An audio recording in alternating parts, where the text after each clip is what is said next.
2024 के विधानसभा चुनाव में उनको सीटें मिली 0। उनके बेटे अमित ठाकरे भी अपना चुनाव हार गए और इस चुनाव के बाद शिवसेना यूबीटी गुट का भी अस्तित्व लगभग खत्म हो गया। 288 सीटों में मात्र 20 सीटों की यहां पर प्राप्ति हुई और शिवसेना का जो ओरिजिनल पार्टी का लोगो था, ओरिजिनल पार्टी थी, यह सब मिल गया था एकनाथ शिंदे की पार्टी को। तो अब बात स्पष्ट है कि शिवसेना में उद्धव ठाकरे गुट भी अस्तित्व ढूंढ रहा है, मन से भी अपना अस्तित्व ढूंढ रहा है और आदित्य ठाकरे, अमित ठाकरे इनको भी आगे स्टेबल कर राजनीति में यह कैसे संभव होगा। इसलिए दोनों भाइयों ने अब साथ आने का निर्णय शायद यहां पर कर लिया है। इनके साथ आने से महाराष्ट्र की राजनीति में कई सारे परिवर्तन आपको देखने को मिलेंगे। पहली बात तो यह, जब दोनों भाई साथ आएंगे तो महाराष्ट्र में मराठी मानुष का मुद्दा फिर से उठने वाला है।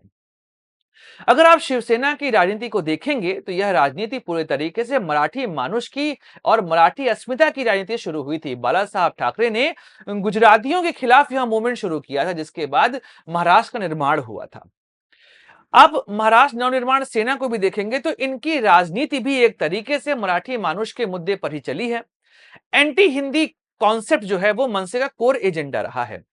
जहां पर बाला साहब ठाकरे गुजरातियों के खिलाफ मोर्चा लेते थे, वहीं पर राज ठाकरे मोर्चा लेते हैं उत्तर भारतीयों के खिलाफ। तो अब मराठी मानुष, मराठी अस्मिता, यह मुद्दा बहुत उठने वाला है। ऊपर से अभी देवेंद्र फडणवीस सरकार ने हिंदी को बना दिया है तीसरी अनिवार्य भाषा। अब यह मुद्दा प्रमुखता से यहां पर उठता आपको दिखाई देगा। अभी आपने नोटिस भी किया कि मनसे के कई सारे कार्यकर्ताओं ने उत्तर भारतीयों के साथ बदसलूकी की है। तो अगर ये दोनों साथ आएंगे तो मराठी मानुष का मुद्दा यहां पे प्रमुखता से उठने वाला है। उसके बाद दूसरा जो यहां पे आएगा चेंज, वह है शिंदे की राजनीति। अब चूंकि दोनों भाई अगर साथ आएंगे तो ठाकरे का जो इमोशन है, जो ठाकरे ब्रांड है, वह इमोशन पब्लिक के बीच में फिर से जाएगा। क्योंकि शिंदे को भले अभी लोगों ने स्वीकार कर लिया है, लेकिन बाला साहब ठाकरे की लीगेसी लीगेसी रही है। उस लीगेसी को क्लेम उद्धव नहीं कर पाए हैं और एकनाथ शिंदे चूंकि उस परिवार से आते नहीं है, इसलिए वह लीगेशन को ट्रांसफर हो नहीं सकती है। राज ठाकरे के अंदर वह पुट दिखाई देता है जो बाला साहब ठाकरे के अंदर हुआ करता था।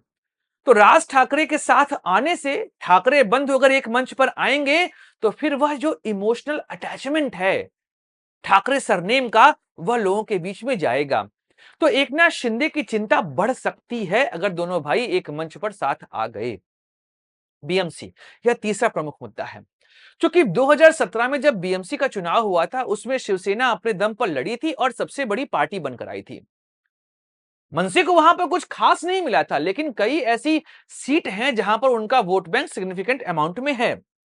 ऐसे में अगर मनसे और शिवसेना यूबीटी में हो जाए गठबंधन, तो 2000 शायद इस साल चुनाव होगा, 2025 में अगर बीएमसी का चुनाव हुआ तो यहां पर भाजपा के लिए संभावनाएं बड़ी कम हो जाएंगी। तो अब यह संकेत मिल रहा है कि बीएमसी के अंदर दोनों पार्टियां साथ लड़ें और भाजपा की बढ़ती राजनीति को यहां पर कमतर किया जाए। एक और बात यहां पर है कि महाराष्ट्र में क्षेत्रीय पार्टियां हमेशा से प्रमुख रूप से आगे रही हैं, चाहे हम एनसीपी की बात करें और चाहे हम बात करें शिवसेना की। इन दोनों पार्टियों ने वहां पर सत्ता बनाई है और वहां पे दो राष्ट्रीय पार्टियां भाजपा और कांग्रेस, इन दोनों को वहां की क्षेत्रीय पार्टियों के अनुसार ही आगे बढ़ना पड़ता है। ऐसे में दोनों भाई साथ आएंगे तो मराठी अस्मिता का मुद्दा उठेगा और फिर कांग्रेस और भाजपा को भी अपनी राजनीति को इसी के अकॉर्डिंग ढालना पड़ जाएगा। दोस्तों, द स्वदेश एक मंच है जहां पर हम निष्पक्ष पॉलिटिकल एनालिसिस करते हैं। अगर आपको हमारा पॉलिटिकल एनालिसिस पसंद आता है तो आप यूपीआई के माध्यम से हमारी मदद भी कर सकते हैं। बाकी हमारे चैनल को सब्सक्राइब करिए, वीडियो को लाइक करिए और वीडियो को शेयर जरूर करिए।